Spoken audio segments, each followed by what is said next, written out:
Third Degree, the podcast, is brought to you by the Dallas Beer Guardians, FC Dallas's rowdiest supporters club. The Dallas Beer Guardians are cracking open the 2025 season. DBG wants to invite the Third Degree community to join them on Saturday, March 1st at 8 p.m. at the Derbyshire Pub in Frisco for the annual kickoff Guardians Town Hall. Join them at the pub right across from Toyota Stadium to meet their leaders, see the 2025 DBG kit, and learn what they have in store for this season. Then grab a pint and take in the FC Dallas game at Colorado. If you can't join them, you can always follow them on X, Instagram, Facebook, Reddit, Discord, Threads, pretty much anywhere under the name Dallas Beer Guardians. Third Degree, the podcast, is also brought to you by Pappy, the man that makes the wonderful music for here on the podcast. He's back in town for 2025 and wants to let all the fellow FC Dallas sickos know that he's available for solo gigs, full band engagements, restaurant accompaniment, private parties, and even lessons for beginners. The guy can do it all. You can follow him on Instagram at pappy.check for updates on all his latest gigs and whatnot. That's the best place to find him, and you can take advantage and take in all the scenes at all of the concerts and show he's got around town. Third Degree, the Third Degree Net Podcast. Third Degree, the Third Degree Net Podcast. Third Degree, the Third Degree Net Podcast. Third Degree, the Third Degree Net Podcast. Well, hello there, FC Dallas Curious fan. Welcome to episode 300. Sound the celebratory trumpets. Third Degree, the podcast. Hello, it's me, Peter, and there he is, your favorite Englishman, Dan Crooke. Howdy, Dan. You blew the entire budget on a trumpet sound effect. I did. All $3 down the drain. How are you? Good? Oh, good. I'm enjoying the crazy season that we're having, not knowing what's around the corner. Will they win away? Will they just lose 7-0? Who knows? That's half the fun. It is. It's going to be a fun season. And there is your hero, my hero, everybody's hero, editor, founder of thirddegree.net, captain of 300, and the original soccer influencer himself, Buzz Carrick. Come in, Buzz. Hey, fellas, I don't feel like a 7-0 loss is in the cards, but we might see a 4-3 loss or two. I feel like it'll be hard to shut this team out completely. That is definitely in the cards. So I'm going to do something new here on the podcast. I'm going to do a little billboarding, Buzz. I'm going to preview for people what we're going to discuss today on the episode. Obviously, we'll talk about FC Dallas's big debut win at Houston. We'll talk about some IR injury news, sound the dramatic sound effect. Dallas is being linked to a new signing. Dramatic sound. Yeah. I don't know what that one is. Yeah. Wow. We'll preview the game coming up against the Rapids. Trinity lost their game. We have a new team in town and maybe even some Dallas Cup stuff just because we love Andy Swift that much. But first, let's get into it, guys. Dallas goes down to Houston, the only Texas derby we care about in these parts, and they get a nice, solid win down in Hewtown. Buzz, what did we learn from this game? Anything? Yeah, we learned some things. There were several good things to learn from this game. To be honest, like the fact that you can actually win a game on the road is pretty exciting. I mean, FC Dallas last year did not have very many road wins. I think, in fact, they had one. So they've equaled last year's road total in the first road game. So that's very exciting. And obviously, it's a place where Quill grew up. So that's very exciting. But yeah, there's things that we can learn from this game. I think the number one thing was the new center back signing. Uragide was quite enjoyable to watch. So I think that alone made it a valuable game watching experience and a good outing just for him. Can I was thinking about this during the game because I was listening to broadcasters struggle with pronouncing his name and trying to, can I submit my recommendation for a nickname? Sure. OU.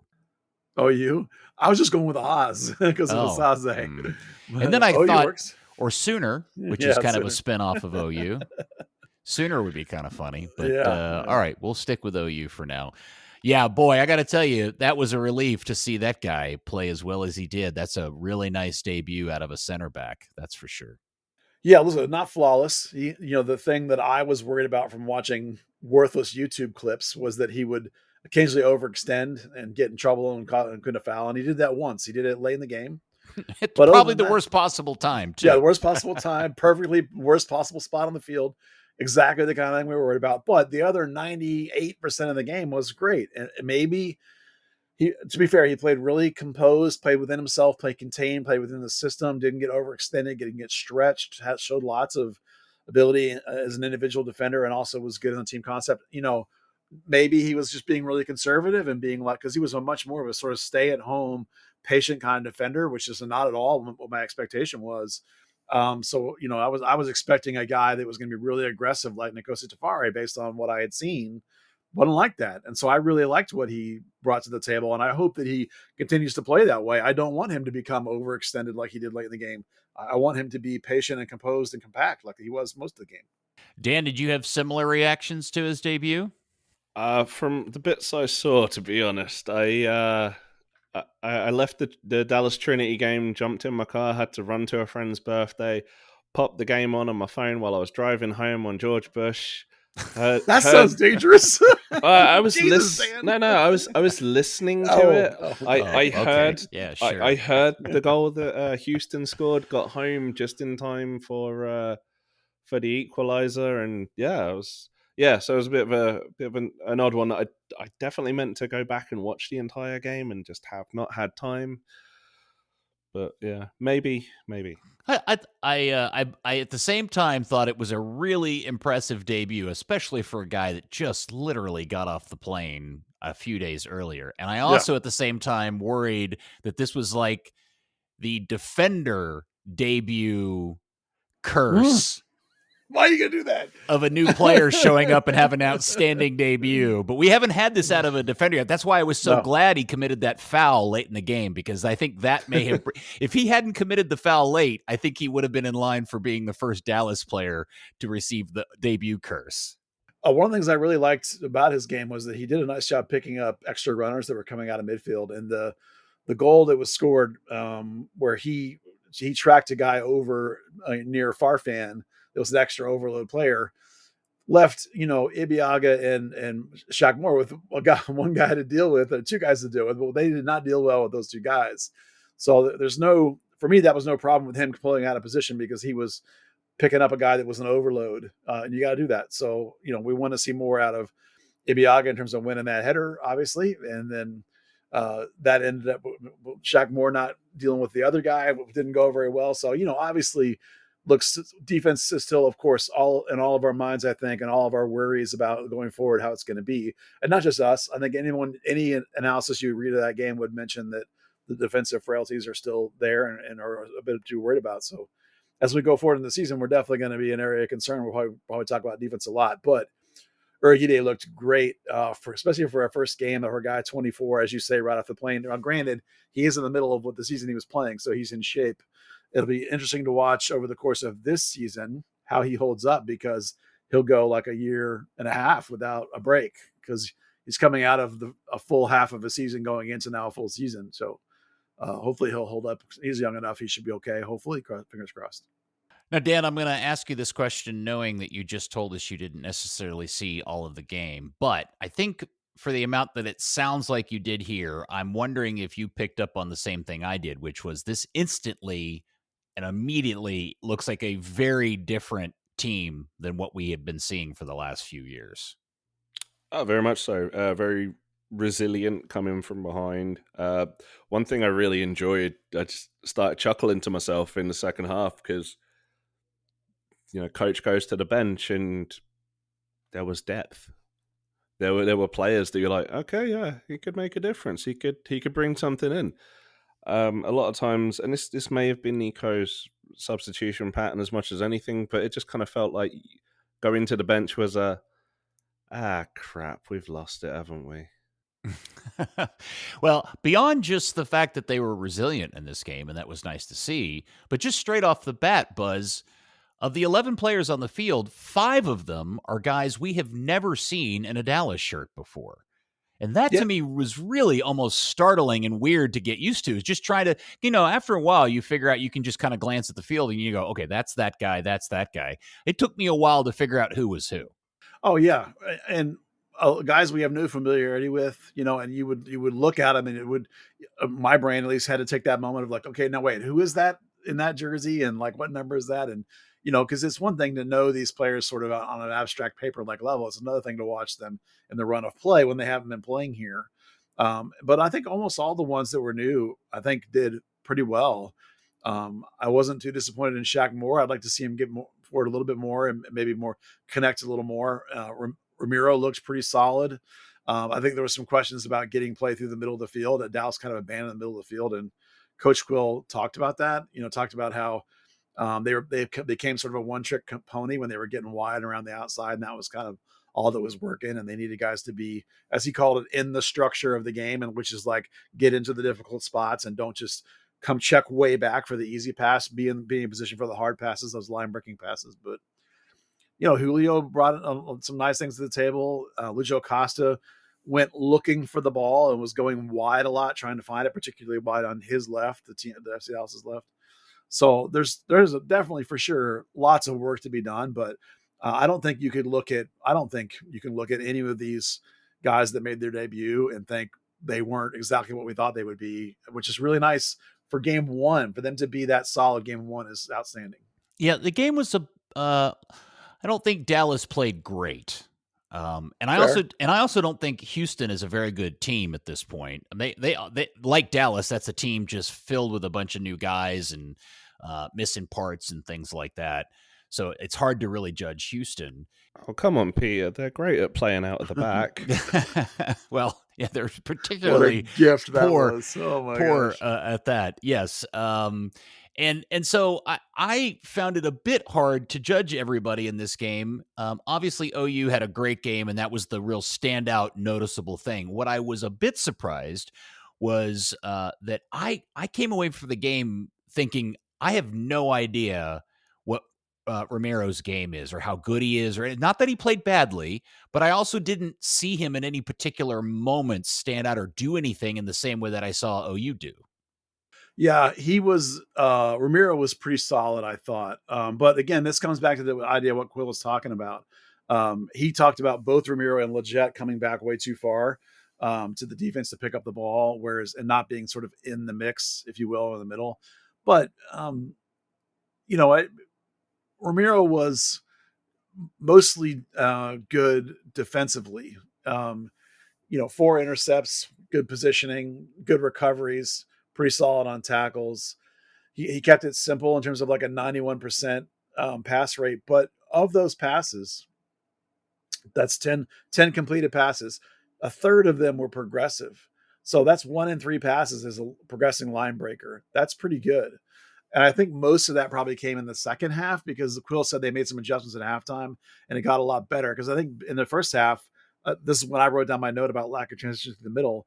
They weren't getting the ball up in there and then getting it off to more pieces. They kept having to go around the outside. They were going to like more up to the wing or going over around the left side, and Farfan was finding Acosta. So once they got Ramiro and Leggett more established in the middle, I think it improved. So the problem in terms of being able to see Ramiro doing any good, he did have 8 passes in the final third, by the way. That's not terrible. But he only had 41 touches, and Leggett had 67. And you can think back to Yara Mendy having games where he had like 100 touches.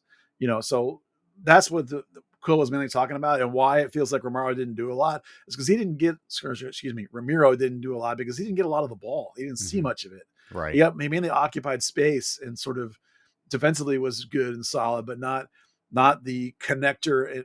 And Leggett too. Leggett had more touches and was his usual solid self, but neither one of those guys excelled or controlled the middle. Houston was able to really control the middle.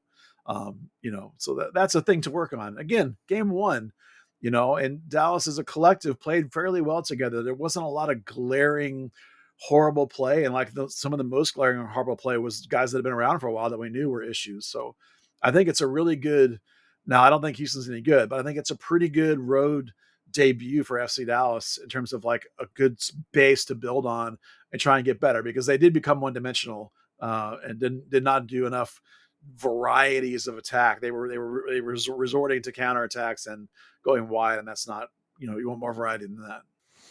Any immediate reaction or response or observations about having a MLS MVP in the middle of the field, Mr. Acosta? Well, he certainly occupied a lot of attention. I think he had to do a lot of going and looking for the ball, particularly drifting out wide to his left, like I mentioned. And I thought it was a little interesting that Petter Musa actually seemed to also be coming back and looking for the ball. I've got that written down. That's a whole thing I want to talk to you about. Yeah. So there were multiple times where Costa picked up the ball and it made a little quick turn and go, ready for there to be a 9, and a couple times even made the pass and then Musa wasn't there, or wanted to make the pass and Musa wasn't there. And so there were maybe 4 or 5 instances when I was watching the game where I was like, Musa, where are you? And I think some of that is probably just new team, new adjustment, familiarity with Acosta. Musa's probably not seeing much of the ball because Dallas is struggling to get up through the middle. Part of this system is that Julio and Bernie or whoever's going to be on the other side are going to go past Musa. So he's coming back and checking a little bit. So there's wrinkles to be worked out in that zone. But I literally wrote down Musa walkabout, like Jesus jokingly, that he now nowhere near that bad, but had a little false 9 in him the way he was checking out of that zone, expecting probably to have, Acosta or Bernie go in there. And so that timing is all still a work in progress. And it doesn't bother me too much game 1, game 5 or game 10. And if this is still happening, now I'm getting worried, but hopefully they'll be able to get on the same page. Yeah, well, I don't know if anybody, don't forget, it was Musa who picked up and won the ball 5 yards outside their own box to play the long ball to Anderson Julio for the second goal. Tackle in air quotes. Tackle. Yeah, right. Yeah. Should that have been a foul? Pretty grabby to me, but I'm on the field. I'm not the ref, so it was pretty grabby. Do you think we would have fussed about that non-call if that had been the other direction? Are you kidding? Yeah. Dan, would you have fussed, Dan? Would you have said bollocks or something like that? Worse than that. Oh, okay. Yeah, so Musa's action of playing deep, I thought was really. So, is that the Blas Perez, Jesus effect of just hey, I got to get on the ball, or is there something Quill is telling him to do? I guess that's kind of what I'm really curious about. You kind of covered it, but I really want to know what the thinking on Musa's part is. That was told to do this, or damn it, I'm just going to do it. Well, we'll see. He didn't bring that part. Nobody asked him about Musa in the post-game press conference specifically. So I think we'll need a little more time and minutes to know for sure. There, like I said, there is this component where they want, Anderson Julio, and then whether it's gonna be Bernie or Chu, whoever. Right now it's Bernie, playing off of Musa with these vertical runs. So if Costa is moving out of the middle, maybe Musa feels obligated to sort of come back and fill that role a little bit. Obviously, I'm hoping that's not going to be the way it is, because you don't want Petter Musa to be your big line breaker. Right. You don't want him having to check back and lay balls off. Right. It's different if he's posting up a center back, he's laying a ball off. That's different. So it's a slight area of concern, but keep in mind too that he ended up with a 0.6 XG, which is about like 5th or 6th, I think, compared to last season. Like if you looked at last season, his XG, that was like his 5th or 6th highest. And his 2 shots were both pretty, on goal and pretty good. So I think a lot of these minor concerns are things to just sort of tag and be like, okay, let's see what happens with that. Let's not make a huge deal about it yet. In general, the way Dallas was vacating the middle, I think is a much bigger issue than it is that Musa felt obligated to come back into that space to try and fill it up a little bit. Did anybody else find it out weird? And this is the continued mystery of XG, but Fatmob had the goal that he scored, which was essentially just given to him as an XG value of only 0.57. So you mean to tell me a guy given a ball literally just at the penalty spot with nothing but the goalie in the way is only scoring that 60% of the time? Well, you've got to remember, it's not about the situation, it's about the position. Well, okay, that makes it 60 still seems low to me. He's literally standing, he's got the ball at his feet at the penalty spot.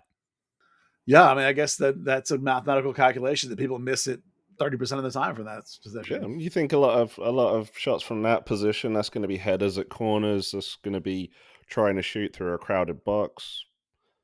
Oh, okay. So XG doesn't take the scenario into consideration. It's just where you're standing. There could be a wall of defenders in front of you. Yeah. Oh, okay. Now I hate XG even more. I know. To me, it doesn't consider things like the ball. Like, how's the ball spinning? Is it rolling? Is it bouncing? Is it to your left foot? Is it to your right foot? Or maybe some of those come into it, and I'm just not deeply enough aware of it. That's kind of why people put more value into post-shot expected goals now, because it's the quality of the shot. It's not perfect. It's not that situational, but at least takes out of the equation shots that are off target. Is that XGOT? It's PSXG. Oh, all right. But that's the one that takes into account like the Data position nerds. within the goal. That, you know, if you hit to the corners, you're going to get a higher number than if you just hit dead center. Mm. I believe I've been told that Petter Moose's post-shot XG is higher than his XG, which is a sign of a good clinical finisher. So not being a data nerd, I could have told you that watching him play. So like, that's the thing to me, like that XG of this or that or whatever, dude, he got a gift. Like, if he doesn't bury that, we'd be screaming like that. That's a must finish for a striker that's getting paid what he's getting paid and of his caliber. And frankly, any striker that's under a professional contract should bury that every time. That shouldn't be questioned. Let's talk about Bernie for a few minutes. Starting off in the right, not a good performance from the young man, No. and I'm curious as to where you think he's at this point. I mean, it's not good. I sort of went into the season thinking, even watching preseason play, I wonder if Quill, because he knows him, has thought, I'm going to show his confidence and I'm going to put him out there and I'm going to leave him out there and I'm going to give him a run and try and make him feel good, because that performance to me is a performance you get sat for. I thought he was terrible. Yeah, he passed it barely 50%. Yeah, it was not good. He kept getting the ball sort of caught under himself. Now, again, he did struggle some to quote unquote find the game. Only 26 touches in 61 minutes. That's, one every 2 minutes roughly. But you're right. No shots, no progressive passes, no progressive carries, one shot creating action, I think, in the game. So they even flipped wings part way. Like, I think it was halftime, I think it was, to get him back on the side where he usually feels more comfortable. And I don't think that helped.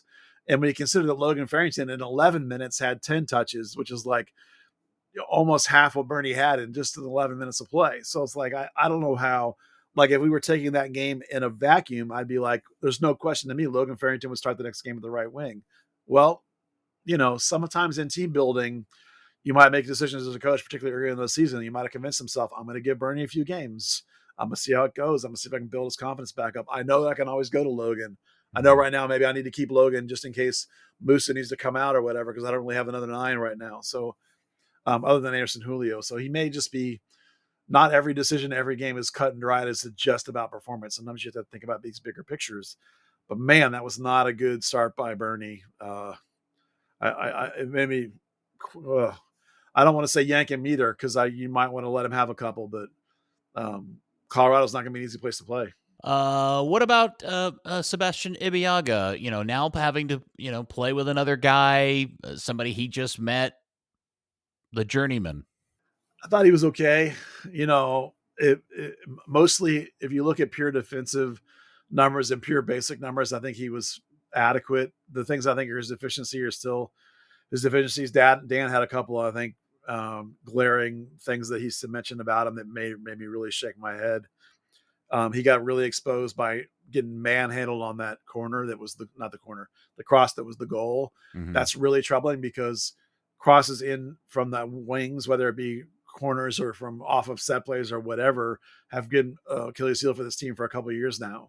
And that particular play, Urrutia got pulled out of position, quite rightfully. He tracked the man he should have tracked, but Moore and Ibeagha should have dealt with that stuff, and they didn't. So Farfan, I don't remember anything in particular good or bad. The only thing I remember about Farfan was on the Houston goal, which, by the way, am I incorrect in saying that starts with Anderson Julio being out of position way too far forward, because that forced Farfan to have to go try to run over and block the guy with the ball who actually ended up crossing it in? Because it seemed like Julio wasn't initially trying very hard to get back, and that was his guy, I thought. Well, they made a big switch. They made a big left-right switch to the guy that was out there, which I thought was Farfan's guy. And then one of their midfielders made an aggressive overload into that section. And that's where Urigide overloaded to cover that up. And that left Dorsey. Dorsey's the one that crossed it in, I think. Yeah, well, Dorsey's the outside back, so that's the overload. And they played a combo, like Urigide followed him, and they played a combo back to Dorsey. And then Dorsey, fired in the cross, and Ibiaga didn't deal with it. So, when you get those overload situations, like someone has to try and come and help, and that was okay. Maybe you could argue that Julio should have tracked more, but it was the big left to right switch that really caught Dallas, with an isolation on the other side. I thought mostly they overcame it. They just didn't do a good job with the cross. And so while we're talking about Anderson, obviously he had the fun goal. We don't often see Dallas score goals over the top and run in past a goalkeeper. I mean, I don't even know the last time we've seen Dallas. Who had been in the last Dallas player to beat a keeper like that and score a goal? Maybe Jesus did it once. He might have. I mean, the last time it happened consistently was under Oscar, when you had guys that could Castillo. break like that. Yeah, Castillo. Yeah. I don't really remember Jesus doing that a lot in the couple of, or certainly like Maxi Urruti wasn't really capable of that kind of counterattack. There's going to be one, maybe Cunningham. I mean, to be fair, I think Cunningham did that a lot, but Bernie did that a couple of times in his first season up with FC Dallas. He maybe did it 3 or 4 times on the left side when he first came up in 2022, was that 2023, whichever season it was, when he had those 5 goals. A couple of his goals were Minnesota, when he kind of danced around the keeper and yeah. That's probably the last time really it was Bernie a couple of years ago. So take that moment out of the game, which probably is unfair to Anderson. But how did you feel about his performance in his Dallas debut? Well, for me, I thought he was good. He was my man of the match. I mean, part of that, of course, was the goal, because he was still running and busting his ass and running away from guys late in the game. But when you're talking about a guy that's a wing or a striker, he had 71% passing out of a wing. That's really nice. 2 shot creating actions, the goal creating action, a couple of intercepts, which means he's not pressing necessarily, but putting himself in the way to limit build out, and Quill seems to have put a heavy emphasis on a quick counter press. Like when you turn it over, immediately try and get it back and then sit deeper once if you can't get it back within a couple of seconds. So he's executing that kind of defense. So I thought he was pretty good, all things considered. Even if you take away the one goal. He was your man of the match. Yeah, he was my man of the match. Yeah. Really? Interesting. A lot of other people picked Petar Musa, but I couldn't pick Petar Musa because of the fact he kept vacating the middle, and that was driving me crazy. So I couldn't have picked him. So I went with Julio, in part because I thought his game was excellent, but in part because even in the 80th minute, he still had the fitness to make that lung busting full field run and run away from guys. And so that he's ready. He's game sharp and game fit and game week 1. So credit to him. Who did you think, if it wasn't one of those 2 guys, who did you have for man of match, Peter? Ooh, I would have probably picked OU just because I was so impressed with his debut, and he was the one player I was so concerned with, because we just knew nothing about the guy, and I was shocked he started the game. That tells me Even a lot about Quill. Yeah, just because the dude literally just got off the plane, and you didn't. Yeah. Did you say he would, or did you say you wouldn't have been surprised if he did? Predicted he would. Oh, did you? Okay, yeah. All right. So yeah, I'm. I think that probably would have been my man of the match, but tomato. Dan, where were you on that? Bernie. Bernie's your man. No. I mean, obviously, I only saw half of the game, but I liked what Anderson Julio brought. Kind of carried his preseason form into the first game, which is nice. We've seen so many times Freddie Vargas, Dante Seeley, players who've had this amazing preseason, and then first game comes around and it's just nothing. Well, very good. Well, Dallas gets the 2-1 win down in Houston. Man, Houston looks like they've got a season in front of them. Yeah, they're short 2 DPs, and we've discovered last year with FC Dallas what it means when you're short 2 DPs. Yeah. So you got to give them a chance. And like their GM, tweeted today, I think Mendelssohn, whatever his name is, I can't remember his name off the top of my head, that they're after a 10 and a center back to replace Michael, who they sold like a week before the season. We also know what that's like when FC Dallas sold Thiago Santos like a week before the season. So it was interesting on the broadcast because they were very, they were talking about as Pat Onstad, right, was there. It was very specific, like, hey, this window runs till April. We are going to be very active until April. There is, however much money in the bank. That it's just that kind of the way the season's shifting. We've talked about players coming in later and later, but just the fact that, they're going to be a third of the way through the season and still trying to assemble their team. It is a long window, and certainly that actually leads us into some of the other stuff, which was, Dallas, says they're still adding players and still looking to add, and there is Tom Bogert and somebody else. I don't remember who else it was that offered this up the other day, that Dallas has been linked to a 19-year-old center midfielder from Gremio, and help me, guys, is it Kayak? Well, I Googled it, Kick? And it's a variation of the name Kai. So okay. if you take Kai and CK, you get a name we probably would not want to pronounce the way it probably is supposed to be pronounced. So are you serious? Yeah. Like, because it's Kai. Wow. So okay, I think I'm hoping that's wrong because I don't want to call him that. That No would totally make the list. I'm telling you, for 2025, we'd have our first list submission. I looked it up, and it's like it's a derivative. It's a nickname off the name Kai. Well, so it's you know what? Kai We can K. On this Saturday, I will ask Andy, who speaks Portuguese and Yes, lived please. in Brazil. We will find out. Now, okay, Ferreira. We call him Ferreira. That's his last name. Right. Ferreira. For right now, let's just call him Kai Ick. Yeah. Or K Ick and K Ick, and because I got a big question. Yeah. Because the rumor is they're going to pay $4 million for a 19-year-old. And I said, oh, he plays for Gremio. And then I read the small print.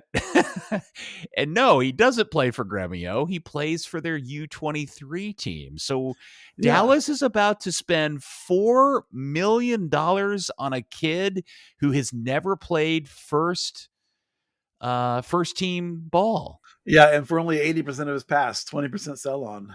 So, by the way, the first reports came out of Brazil, multiple different people, and then Bogert confirmed all that. So that's it's being reported on both ends, which is a pretty serious connection. And then you include the Gremio Zanota thing, All right. So the only thing I would say about overpaying for a kid, there are people that have paid a lot more than this for a kid that has never played first team football, but it's not usually FC Dallas. Asali. Yeah, well, he played first team football. He actually had a Romania cap by the time they signed him. Oh, that's true. Yeah, right. Yeah, so let's just hope that between Zanota's connections to Gremio, that he's been watching this kid since the dude was like 6 years old. He came up through their academy and stuff. So, I mean, fingers crossed. I mean, it is a case where the YouTube highlights look fun, but it's like, man, that's a lot of money. Now, granted, a U22 initiative signing is just for this kind of thing. Paying a big fee for a guy that at 18 you think is going to be worth a whole bunch of money. Sorry, 19, a whole bunch of money later on. So, we'll see. People are asking me like, this guy to walk in and start. Dude, he's 19. I mean, how many 19-year-olds walk in and start? Not very many. The only one that did that was Alan Velasco when you paid $8 million for the guy. So if they're going to pay $4 million for him, they must really think a lot of him, because that's a lot of money. It's the other half of Alan's money, right? Half of Alan's money went to get Lucio Acosta. The other half's now going to go get this kid. No, some of it went to go get OU. Well, yeah, I guess you could do the accounting that way if you want. Yeah. No, my interest here is that if you start adding up, now they've overspent what they brought in for Velasco, and that's a great sign. Obviously, look. It's Dan and Clark's money. I don't really care. It just seems weird to me that they would spend this has got to be almost a top 5 transfer fee for a kid that has never played first team soccer. Yeah, for FC Dallas, it's above, as you mentioned, Enisali. It's above Acosta, the other Acosta. Brian Acosta, who at the time, you remember, was like a 3.5 and that was million. the biggest, that was their record at the time. Yeah. So, I can't really think of like who other than Musa and Velasco, this probably would be your third highest signing. Oh, well, Lucio Acosta is more than that, but that's internal to the league. So nitpicky. So whatever you want to put it, fourth, third, fifth, whatever. Fifth, even if it's top five. Top five. Yeah. And so it makes it all the more mysterious. Now, I don't mean to take it in this direction, but he is a center midfielder, right, Buzz? He's a 6, yeah. He is a 6. Yeah. All right. So my question to you is, does this in any way, shape, or form inform us at all about the team's actual attitude about the future of Paxton Pomykal? No, I don't think so, because Paxton's plays a different position. I think it's more about Ramiro's 32-ish, I think, something like that, 31, 32. Sho Kafumana, the other 6 around here, his loan only runs through June, is it? Or July, right? So what's that buy cost if you actually want to keep him? Who knows? And then it's Norris. And Norris is, while we like Norris is not a guy they're spending $4 million to go get. This sounds and feels more like your Carlos Carrezo level buy, who admittedly was in Europe and had already been on the World Cup roster. So it was a much higher profile than this.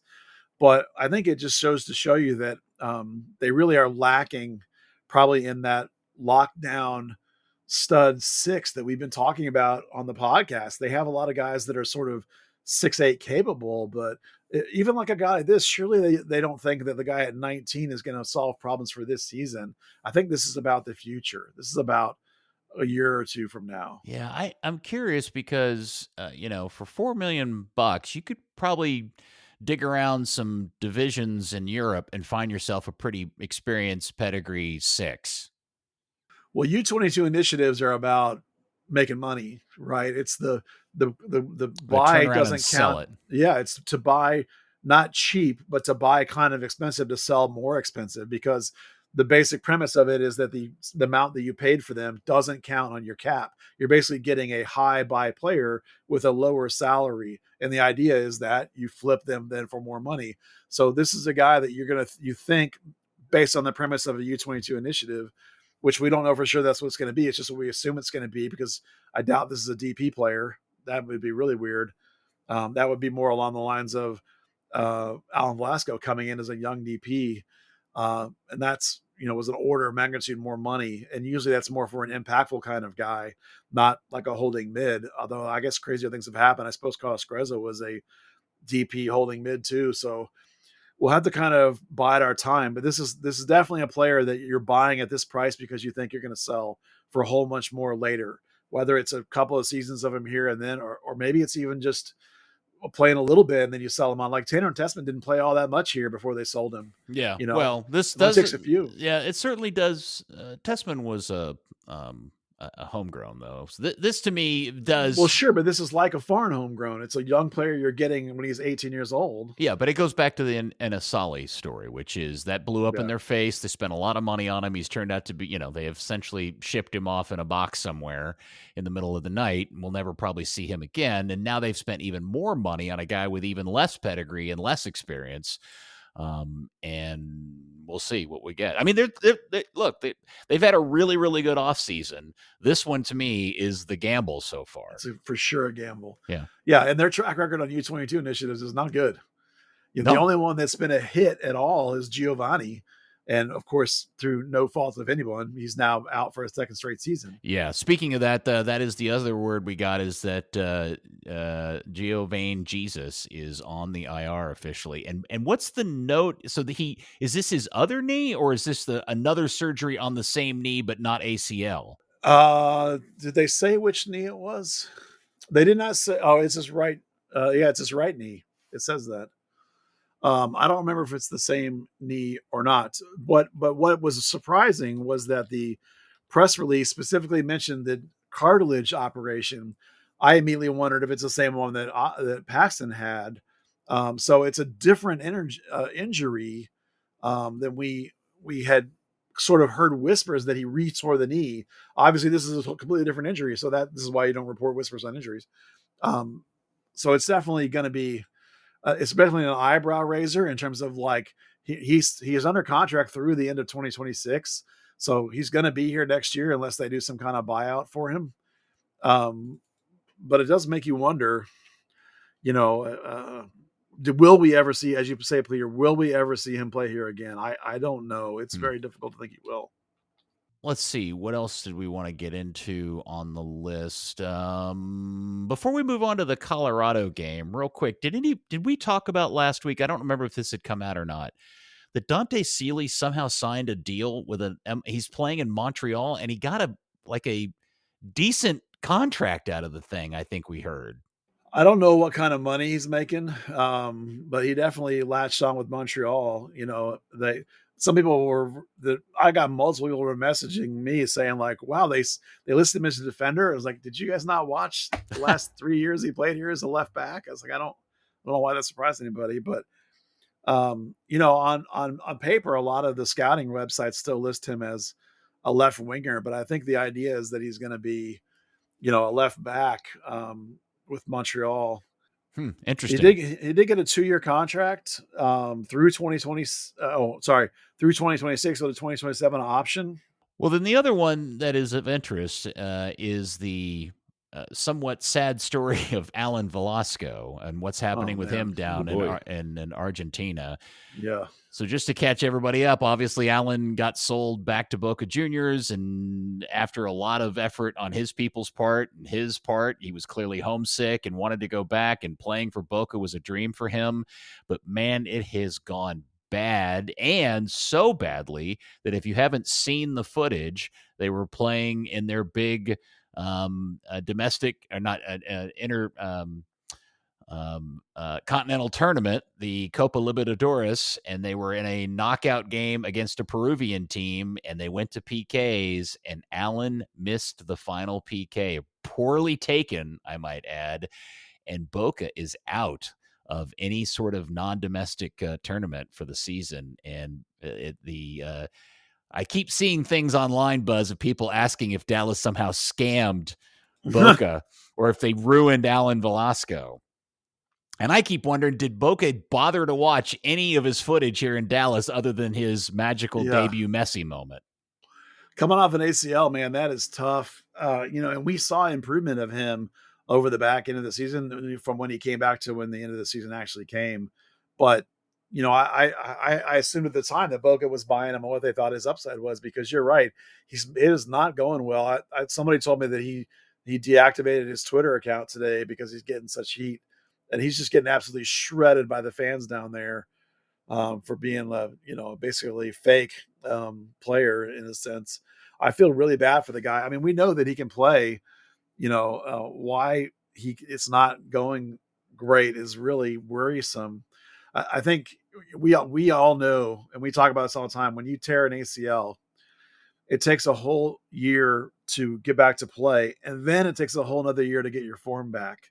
Pretty much universally, that's true. And I think Allen right now is probably a really good example of that. He's not the player he was 2 years ago. Will he be that player again in another year? I certainly hope so. I mean, I don't have any ill will towards the kid at all. I want him to do well because it hurts Dallas's reputation. It hurts him. It hurts everybody if he doesn't produce at the value that they paid for him, because it'll hurt the price of Dallas selling players in the future. It's all right. He's going to dominate the Club World Cup and this summer, and he'll score the winner against Bayern Munich, and everyone will be happy. Sure. If he gets to play against Messi, he'll probably have a great game. Yeah, now with all of this behind us, and we've kind of seen how this has started to play out. I have this vision of Zanota just looking into the receiver on his phone when Boca called and said, okay, we'll give you $10 million for him. And he's like, where do I sign? Like right now, you can have him. So we all agree. We like Allen. We wish the best for him. It is not going well, and he looked absolutely gutted after he missed that PK. Yeah. It's one of the most pained misses I've ever seen. The only thing I can think of that's close is England when was it Southgate that put it over the. Sorry, Dan. Yep. But that kind of level of pain on his face. Yeah, well, especially because it happened at Boca in front of all those fans in that And the place, Libertadores. yes, Yeah. in that tournament, Oh my and gosh. against a little tiny minnowy Peruvian team Yeah. that I had to look up because I didn't know the club name off the top of my head. So there you go. Lima, yeah. All right, Dan, your turn. Let's talk about what's coming up next. Dallas has the Rapids. So I guess first thing, I was on Reddit as you do, and supposedly it's Kaik. Kaik. Oh, good. That was better. Or somebody just decided to pronounce it Kaik because they didn't want to say it the other way. Yeah. That's possible, but yeah, it's car like car and eek like eek, so Kaik. All right. I hope that's right. Boy, that's still a super close pronunciation. Yeah, it's when I looked up the YouTube pronunciation things, Hunt. oh man, I was like, wait, what did he say? I was like, oh my God, we can't use that name. No, we can't. Yeah. By the way, before we get into the game itself, when was the last time Dallas started a season with 2 road games? Has that ever happened before? Not usually, because Dallas weather is usually nicer than other people's weather this time of year. So they usually start at home. Wait, didn't they start on the road 2017 for the South Side rebuild? I mean, that's maybe 7 years ago. I mean, that's right. Yeah, it just feels very unusual to see them starting because they usually try to capitalize on the in theory better weather that we have in mid-February, late February. All right, sorry Dan, I didn't mean to jump you. There you go. What's going on with Colorado? No, all good. Colorado's in a weird position. They've started with the CONCACAF Champions Cup. They're already out of it. LAFC dumped them out. Their last 2 games, though, the goalless draw with St. Louis and the loss to LAFC, they had just 7 shots in those 2 games. None of them were on target. The 2 goals they did score in the first leg were both set pieces, so it kind of comes up again about Dallas's weakness on defending set pieces. That sounds great, but let's remember 2015, right, when Colorado didn't score through their first 4 goals at 4 games, then walked into Toyota Stadium and won 4-0. Yeah, this Dallas defense might be a good get-well defense for everybody. Yeah, so you've still got some attacking threat there. You've got Georgi Mihailovic, had 11 goals last year. Rafael Navarro, 14. They signed him permanently from Palmeiras after like a 1.5 year loan. The big focus has been the defense because they conceded 60 goals last year, horrendous. Obviously, Lalas is out to FC Dallas. Moyes Bombito, who actually kind of came in and took Abubakar out at the start, was sold to Nice for something like 7 million. They brought in Chido Awaziem and Ian Murphy from Cincinnati for about 1 million combined, which is odd to see 2 centre-backs signed from the same club at the same time. With injuries, they've kind of been the focal point of the defense. Injuries were so bad last week, they had 1 recognized fullback, Keegan Rosenberry. Reggie Cannon was listed as doubtful. He ended up playing, but yeah, they're absolutely getting torn apart. They're 2 expected starting centre-backs, Sam Vines and Andreas Maxu, should miss the game. I think Vines has a hamstring injury. I'm not sure what Maxu had. Yeah, I saw that their 0-0 draw. Now, they were on the road at St. Louis, and that's always going to be a difficult game, especially an opener. But they only had 2 shots on goal, none on target in that game. Well, it's funny. I was kind of seeing what the reaction was about that game, and a lot of people said, it's really good defensively. Then I looked at the stats, and we talked about, expected goals versus post-save expected goals, or post-shot, whichever it is. Yes, post-save, sorry. It's recorded after the save. 1.7 against. So Zach Steffen had to stand on his head, effectively. Yeah. I think it's going to be a really interesting test. Chris Armas fields a really similar style, right? That 4-2-3-1, really intense, vertical, strong pressing. There's also going to be, as well as like that clash of styles compared to last week, there's going to be the altitude. FC Dallas is a team that's not really been physical. It's not really been fit the last couple of years. So you're coming into a more intensive style, and now you go into Denver. Yeah, the altitude. Yeah, if you said that, sorry. All right, so that game's at 8:30 on Saturday. Buzz, you got any ideas? You think it's the same 11, or does Bernie sit, or does something else change? I think it'll be the same 11, only because it's so early in the season and it is a new coach. And that combination is where you're trying to build a new team concept and a new way of playing. And if you disrupt that with lots of changes, everyone should be really fresh. There's no midweek games. There's no man management yet. There's no minute overloads. And Ramiro and Acosta should be able to more go towards a 90-minute game. When they last played with the Rapids, and the Rapids were really effective of pulling Farfan really wide and opening the gap between Ibeagha and Farfan, and they would try and hit that gap with you can go back even a couple of years. You can go back to when Brisson was there, or Martinez was there, or Ibeagha was there. They try and hit that gap with pace when they pull it open. But now this first game, of course, Urugide was on that left side. So that'll be an interesting point to watch, that integration between him and Farfan on that side, and his coverage when they try and overload that. If they do again, try and attack that space like they have in the past when they try and spread Dallas out and open those gaps up. So that'll be a thing to watch. And the only player I think that's up for consideration for alteration would be Bernie, just because this game was so terrible. But I honestly think, like, if you yank Bernie after one game right now, like, think of it from his perspective, like, this coach that loves me is in.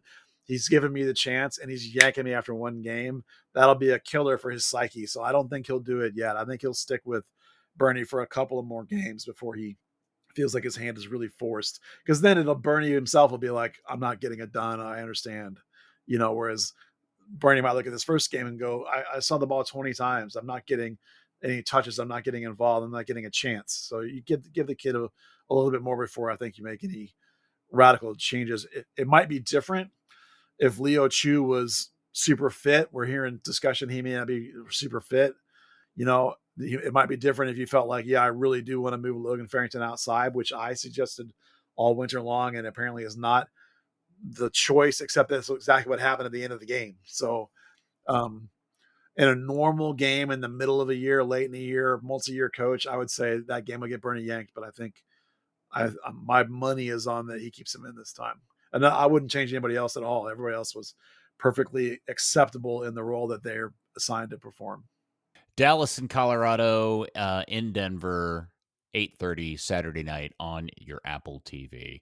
What a weird time it is, because now there's officially 30 teams in the league, 15 games to choose from this weekend. And I did watch a big part of the Galaxy San Diego game, and me too. San Diego looked really good. There are a couple of those guys they've bought that I thought were really impressive. They were really stand out to me. Mikey Varas managing that team. Maybe we got wrong about Mikey. I don't know. Maybe he's. What a fascinating story that guy has turned into in terms of like getting out of Lucci's shadow and excelling so far. So we'll see how his career goes. Yeah. And by the way, since we're talking about former Dallas players, Paul and Jesus appear to be settling in with the Sounders quite nicely. Jesus having, by all reports, a very, very nice game midweek in their Champions Cup game against, I can't remember who they played, a Costa Rican team? I don't remember who it was. I saw some hilarious tweets, though, of people worried that they only pass to each other. Paul and Jesus. I was like, come on, man. Good stuff. All right. Very good. All right. Let's move on. Trinity had a game against Spokane, Dan, and that did not go well. No, that was horrendous. I think if Dallas Trinity loses a game, it's because they just don't get going at all. There have been a ton of injuries to the back line. They lost a couple of players, young defenders to college, Kiara Gilmore, Jordan Hardiman, who they really could have used. Amber Brooks had to step into the back line with Hannah Davison out injured. That completely neutralized her game, and therefore the team's, just pulled the intensity completely out of the midfield. Her passing range, suddenly you're dropping her back, 20, 30 yards. It was not a pretty one. They really struggled to get Lexi Massimo involved. She was kind of walking around a lot, going out wide, trying to find the ball. Just an all round absolute struggle against Spokane. Isn't a good team. It was. Is that the first time they've lost at home this year? No, In they lost 2025. to Brooklyn as well. Oh, that's and it was right. Yeah, same Brooklyn's thing. good. They just never got going. Yeah. Well, one of the differences is Brooklyn's really, really good. Spokane is not. Yeah. Interesting. Just real quick, I watched the second half of the U.S.-Japan game last night in the She Believes Cup, and I'm still thinking about that Japanese performance. I don't know if either one of you saw any of that game. I don't think I've ever seen a team work as hard as a team for 90 minutes as I saw Japan last night. That was a fascinating performance out of Japan. They are legitimately exciting and fun to watch, and they work their asses off. Really, really good. I wondered about that because I saw people complaining about the lack of talent in the U.S. team, and I go, "Oh, they must have played somebody good." Because if people are criticizing the U.S. out of this, they are failing to they're completely missing the point of what Emma Hayes was trying to do with this tournament. And I think she successfully got a lot of things accomplished out of this tournament with trying a lot of these new younger players. A lot of promise in there. So falling to a full Japanese side that are willing to play like that, and with a bunch of players that are all mid-season too, by the way, was no shame whatsoever. Right. And now I'm also seeing, Buzz, you threw out a map. I've talked about this. We've talked about it over on the Kick Around. Like, it just seems like we're about to reach some sort of new apex number of soccer clubs to choose from in the Dallas-Fort Worth area, which is a massive expanse of space. It's like the size of Rhode Island. And we're now, it appears, getting yet another team that people could go choose to watch. Yeah, I've heard of this club, but not like in any capacity as like a professional level. But there's a team in Fort Worth called FC Revolution. They've been playing in UPSL and I think the Metroplex League and things like that. They're launching a team in the new league that is at the the D4 level unofficially, which is the same level as NPSL or USL2. This is the same level that Denton Diablos are in or Fort Worth Vaqueros are in. This league is called the League for Clubs, and it's the league that's forming out of the rapidly crumbling NPSL. We thought some of the new teams here might jump into this league, and obviously this one has. So this team's called FC Revolution. They're playing their home games right off of 820. Just off of where 820 intersects 180 Lancaster coming out of Fort Worth. So that's like East Fort Worth, basically. They're also going to have an NISA, like national amateur team. So they're obviously putting something into this program. I don't know anything about them, to be honest with you, other than that's the level they're going to play with. So we're back to 4 teams at that level now here in the Metroplex. But they're not the same league. So no, Diablos aren't playing in this league. Yeah, Chupacabras Diablos and Chupacabras are in USL 2. Right. Vaqueros are in NPSL, and this team is going to be in the League for Clubs. So there probably might be too many leagues at that level, but the problem for a lot of those teams is that travel really adds up at that level because it's pro, semi-pro, college kids. You can be a mix of those kinds of players, and it'll be interesting to see which one they go with. I'm curious to know what the closest League for Club opponent will be for them because I don't know. Tulsa. The FC Dallas U23 team is in that league. And also Tulsa and Coyotes, which is in Temple, south of Waco, of course. Mm-hmm. So, not too Oklahoma City 1889. Is that what it is, Dan? The other Oklahoma City team. So within 3 or 4 hours, there's a couple of teams for them to play with. And is that location got a stadium or is it just like a city park? No, it's a stadium. It's a stadium. In my article, I mentioned what it's called, but off the top of my head, I'm looking as I talk here. The stadium is Scarborough Handley Field, which is just at 820 and 180 in East Fort Worth. And Buzz, would you like to report from your top secret sources about the Dallas Cup Supergroup? Yeah. So don't give it away. Don't give away your top secret sources, Buzz. But the press releases I get. Monterey's back for the super group. That's really exciting. The secret stuff I hear is that tickets are going to be going on sale soonish for the the big game in the big opening day parade and the big 3 games in the Cotton Bowl. So that's always a really fun game. So even though that stadium's under construction, it should be half the stadium may be packed out because you can only use half of it for the fans right now. So it'll be good. Okay. But that's always a big game. And last thing on the run sheet is North Texas Soccer Club has signed a goalkeeper. Yeah, this is fascinating because it was a goalkeeper they had on trial. His name is JT Harms. He's Indiana's goalkeeper, Indiana University, and was their 2-time captain.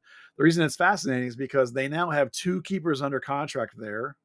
And they also have Nico Montoya, who's the U18 keeper that I think deserves some time at that level. So it's all of a sudden really crowded at North Texas SC. And I think they even tweeted or mentioned somewhere that this kid's the new number 1. So that means both Antonio and Carrera and Michael Collodi are pretty much not going to be playing at North Texas SC unless it's some kind of emergency.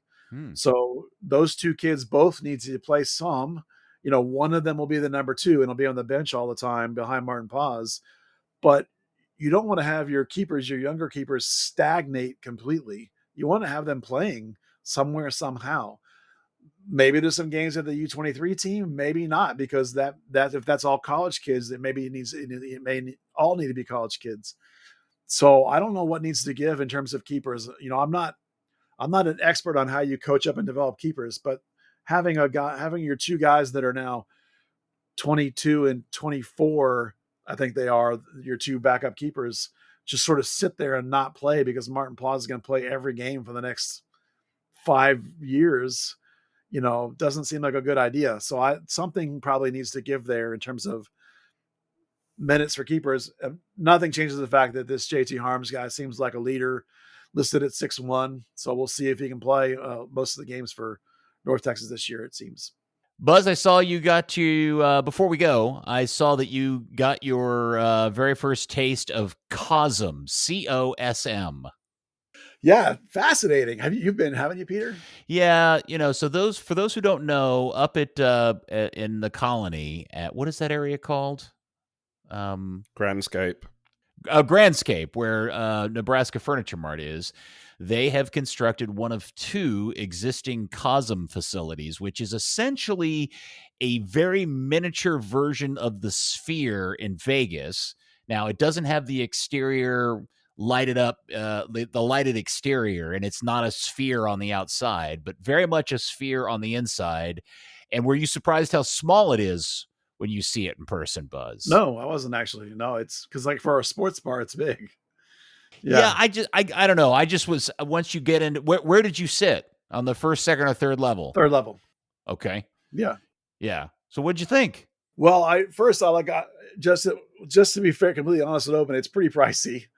Yes. There's a lot of amazing, big, huge, cool screens. Great places to sit all over that place, just as a sports bar alone. The big, huge screen, the fake stadium experience for soccer is fantastic. When I arrived, they already had what they do basically is they bring back these raw cameras. And so they have the main 50-yard line camera view up for 40 minutes before the game or whatever it is. And it's literally like you're sitting there in the stands watching the players warm up. And you were there for Newcastle Liverpool. So they also have, so you have this big, humongous wall of this one gigantic, huge camera shot, and they bring in the audio from the venue.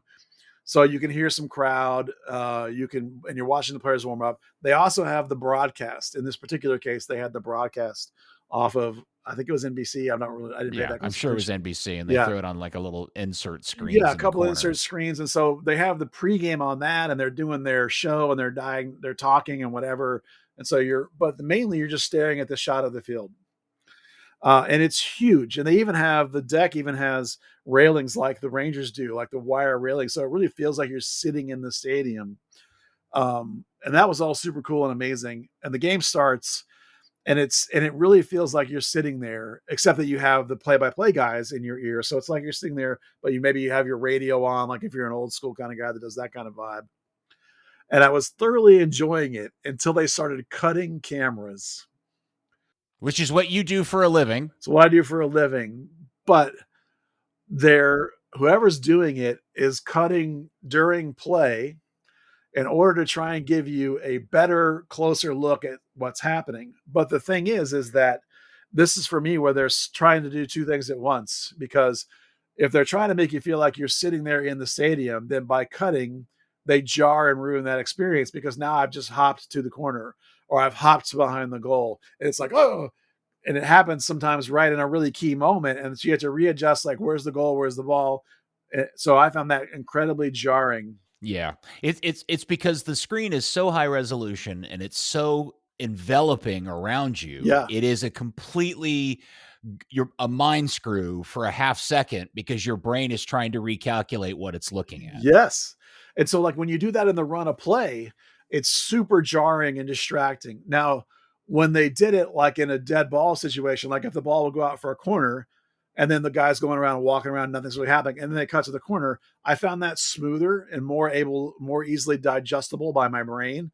When they did it when the run of play, I hated it. So, like, I kind of feel like they're trying to walk a line between it's a sports broadcast and it's this immersive in the stadium vibe. I kind of wish they would just go one way or the other hardcore. And I really wish it was the immersive stadium hardcore and just not cut that camera. You literally have like this $100, $200, $300 seat. If you were actually in the stadium, you're pretending that's your seat. You have an amazing view right there at the 50-yard line, right where I love it, like 30 rows up, perfect sight line to see the whole field, all the tactics. It's like my dream seat in any stadium. I don't need to go behind the goal. I'm happy right here. You know what I mean? Maybe other people's mileage vary about where they're sitting and like they want to cut around to those cameras, but I hated the cutting around of the cameras. And the other thing I didn't like was when they would insert a replay. Like if the network did a replay, they would then slam that in like big right in the middle of the thing. And that also was like a jarring thing where I was like, oh, because all of a sudden there's a replay right smack in my face, So 90% loved it. 10% like, please stop cutting during action. It's a premium experience. It's very expensive. The state that they've got one in LA that's actually bigger than the Dallas one, and I've been told that they range in price from anywhere from $50 to $80 million to build. Wow. I have no idea how they're going to make any of their money back because of all of the licensing fees they're having to pay to do Premier League games, NBA games, hockey games. They've even started doing NFL games. Wow. I don't know how they got the licensing for that, because they're using their own broadcast crew, cameras team on site to do these things. Yes, they're putting their own equipment in these. Now it's a limited number of angles, right? It's not like a Fox NFL game. Yeah, I mean, it's probably limited to 3 or 4 angles or cameras. I still know what that costs, Peter. That's a lot of money. Right. Well, yeah. And they're not like they're not even using 4K cameras. They're using some proprietary, I think 8K or 12K camera or something. That's amazing. Yeah. Yeah. And it is a really interesting experience. The problem is it's so expensive to go. I mean, seats start. I mean, you can find an inexpensive seat in the worst place, depending on the game, for about $50. But to sit in a place in there that you really want to sit is going to cost you 3 figures easy. And then the food's expensive, the drinks are expensive. I mean, it's a premium experience, and it's your mileage may vary depending on how much you're willing to spend. Well, that's why I wish they would double down on the fake immersion. Like, you really want to make it feel like you're in the stadium. Yeah, but see, watching. Buzz, I would say I could also see other people going and go, yeah, I'm just there, but it's just one camera angle. I want to experience other things in the stadium. So I'm with you. You and I are very much the same. I wish it would just be a fixed position, like the premium position in a stadium. Yeah. But everybody's premium position differs from person to person. And I could see that being a variation for the game, like a hockey or a basketball guy might want courtside or glass side instead of, and maybe that's a fan too of soccer that's like, oh, I want to be right behind the goal. So maybe you're right. It would help a lot for me if you just do the cutting away from action, because like I said, that made it way better.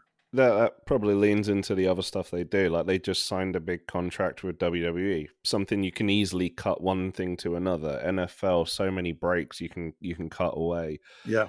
NBA, it's small enough that maybe you don't need to until the ball's out of play. But yeah, soccer's a bit unique in that it's the larger field with the more continuous action. It's funny you mentioned the WWE, because Sheamus and one other guy were there sitting right next to me. Oh, really? Yeah. Man, it's a unique experience if you're willing to spend the money, or somebody offers you tickets, or there's some, like in your case, Buzz, you were going as part of a promotional deal. Yeah. Not that Buzz took all your Patreon money and went and spent it on Cosm. No, no, I'm not buying that ticket myself. It's an interesting experience, and I have no idea how that company's going to make any money because they're spending so much money, and they're talking about building other ones. I think there's another one coming in Atlanta, I think, next. I mean, it must work then if they're doing more of them, because otherwise they're throwing money down a hole. But well, I got to go to I got invited to the night they kind of opened it up, and they had a party, and the owner, or the main guy, the president of the company, and one of the main investors was there. And man, they are convinced that they are on the next big thing in terms of entertainment dollar spending. So we'll see. Yeah. And it's over there again at Grandscape up in the Colony, which is also a really weird place to put a very premium experience, by the way. It feels like something needs to be down in like Uptown or something. Yeah, it's at the mall. Yeah. There's a lot of rich people in Collin County. There are. Yeah. For sure. And real estate is a lot less for them. Yeah, for sure. All right. Well, thank you, Buzz. That's good. Yep. Glad you liked it. Third Degree, the podcast, is brought to you by the Dallas Beer Guardians, FC Dallas's rowdiest supporters club. The Dallas Beer Guardians are cracking open the 2025 season. DBG wants to invite the Third Degree community to join them on Saturday, March 1st at 8 p.m. at the Derbyshire Pub in Frisco for the annual kickoff Guardians Town Hall. Join them at the pub right across from Toyota Stadium to meet their leaders, see the 2025 DBG kit, and learn what they have in store for this season. Then grab a pint and take in the FC Dallas game at Colorado. If you can't join them, you can always follow them on X, Instagram, Facebook, Reddit, Discord, Threads, pretty much anywhere under the name Dallas Beer Guardians. Third Degree, the podcast, is also brought to you by Pappy, the man that makes the wonderful music for here on the podcast. He's back in town for 2025 and wants to let all the fellow FC Dallas sickos know that he's available for solo gigs, full band engagements, restaurant accompaniment, private parties, and even lessons for beginners. The guy can do it all. You can follow him on Instagram at pappy.check for updates on all his latest gigs and whatnot. That's the best place to find him, and you can take advantage and take in all the scenes at all of the concerts and show he's got around town. Thanks, Dan. It's good talking to you again. Likewise. Thank you. And Buzz, always top-notch stuff, sir. You're welcome. Thanks for being here. Here we go. We've started off the season strong, undefeated. Are they in first place? Are they technically first place, FC Dallas? Tied. Okay, yeah, we'll go with that. Hello, first place FC Dallas. All right, thanks, Buzz. Thank you, Dan, and thank you, FC Dallas Curious fan. We will speak to you next week on yet another episode. This one, and happy 300 to all of you, by the way. And that will be another episode of Third Degree, the podcast. Insert this as Sparta joke. Third Degree, the Third Degree Net Podcast. Third Degree, the Third Degree Net Podcast. Third Degree, the Third Degree Net Podcast. Third Degree, the Third Degree Net Podcast.